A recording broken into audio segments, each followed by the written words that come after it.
Hey, Brian from SnakeBytes here. I'm standing outside the pet vendor in Centerline, Michigan. This is the place I bought my very first snake and had my very first job in the pet trade. They're closing down today after 35 years in business. This show is a tribute to them. You're watching SnakeBytes.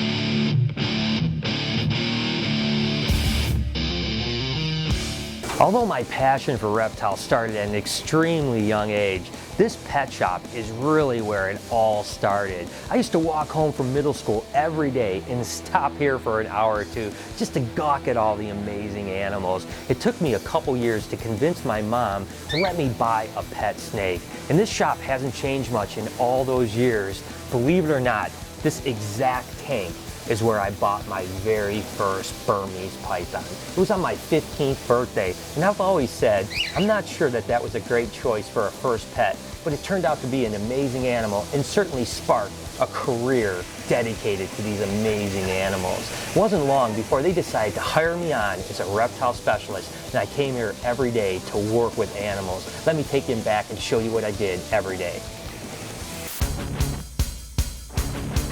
Which animal adventure is on the top of Brian's to-do list? A. Swim with great white sharks. B. Go crab fishing. Or C. See gorillas in the wild. Answer with a comment and keep watching to see if you're right. We opened this store in 1977. We came from a different location that was in Detroit and needed to branch out, so we looked around and found this location that used to be a pet shop. So it's been it's been a great experience. You couldn't ask for a better deal. In looking back, when I would talk to people and they'd be complaining about their jobs, I said, God, how can people do that? I love to go to work. I love fish. I love the whole thing. I love my customers. And it's fun. But kind of in the last couple of years, with the way the economy's been, it hasn't been quite as fun. So it makes it harder. That was part of what went into deciding to close down after 35 years. So here it is, where I spent every day during this summer caring for reptiles. Now back then, this was teeming with amazing animals. Unfortunately, they're closing down later today, and the majority of them are gone. But my job responsibility was to care for all of those animals. And there aren't many things left here, but there's still this little baby boa constrictor. And I used to have to clean them, water them, feed them, make them look presentable to the customers coming through the door. Now this guy's going to get picked up later today, and it's one of the last remaining animals here.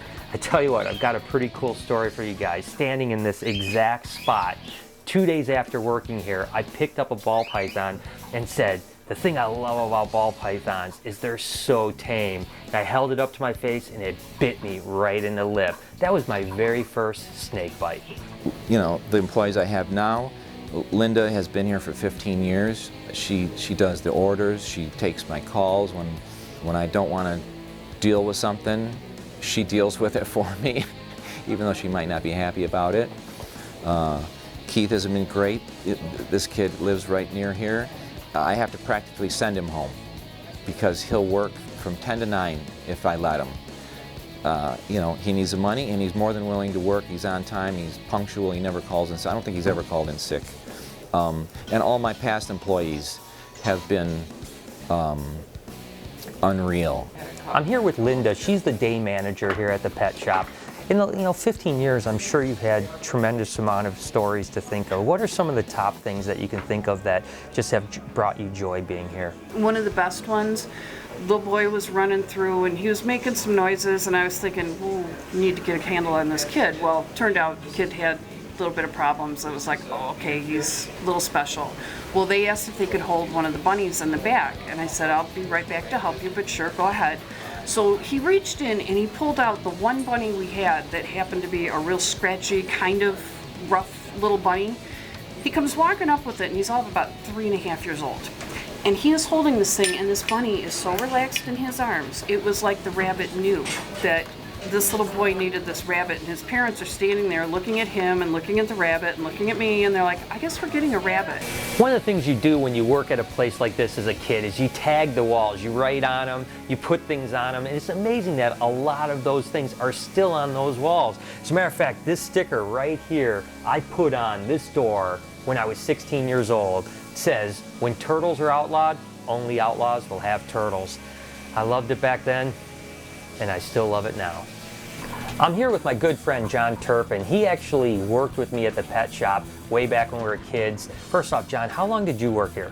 Worked here for 9 years. 9 years. Yeah. Probably at that time we were together, probably what, 5 of those years? 5 years. Tell me some of the things that you remember about it, because I have so much nostalgia about it. It's insane.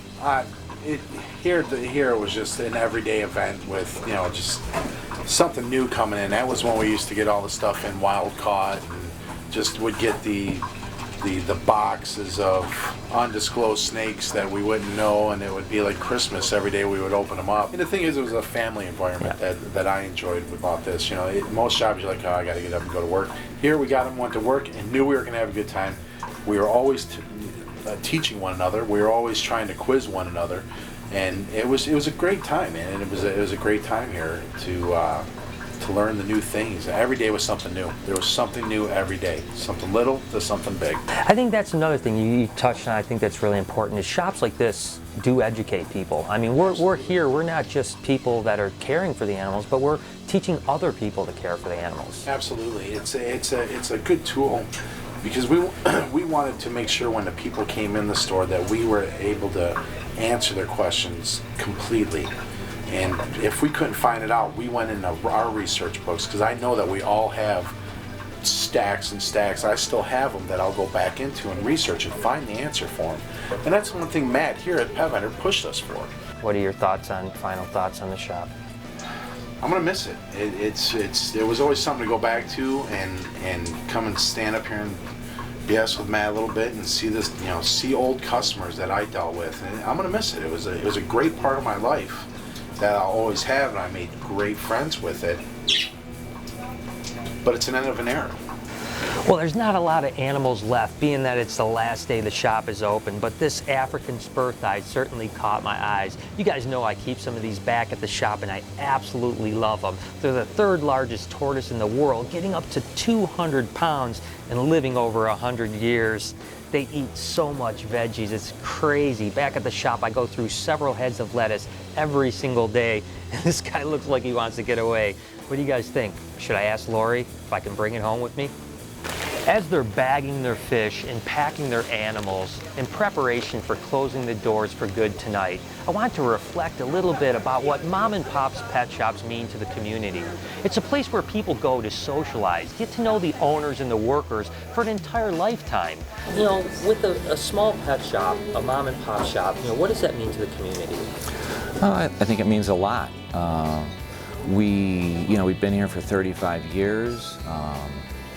You know, people depend on you for their supplies. We're close. We're in a strip mall with a lot of other stores that they also patronize. I've had a lot of questions in the last few days where people come in and they put their arms up and they go, where am I going to get my crickets? Where am I going to get my goldfish?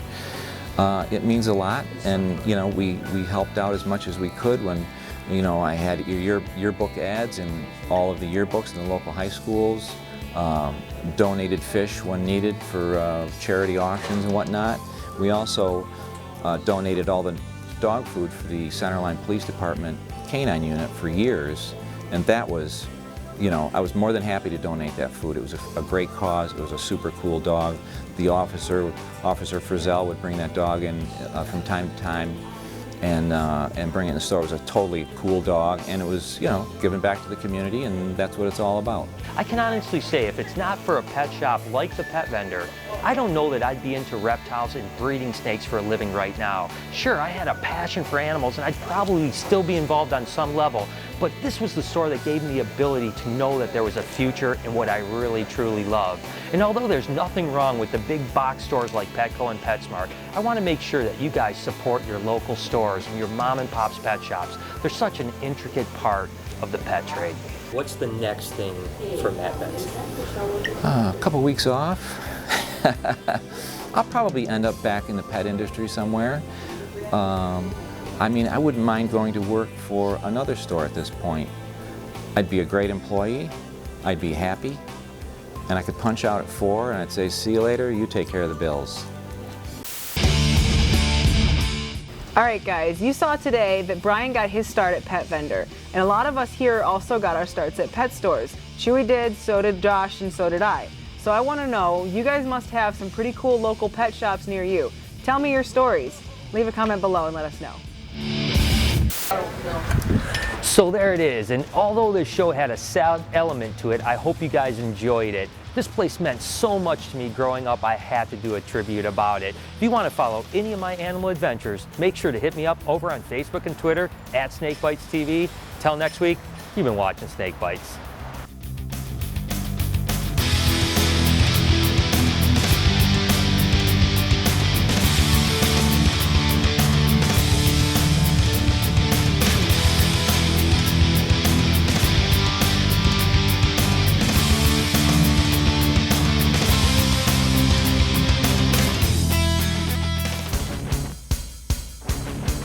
Which animal adventure is on the top of Brian's to-do list? Well, if you guessed A, swim with great white sharks, you are absolutely right.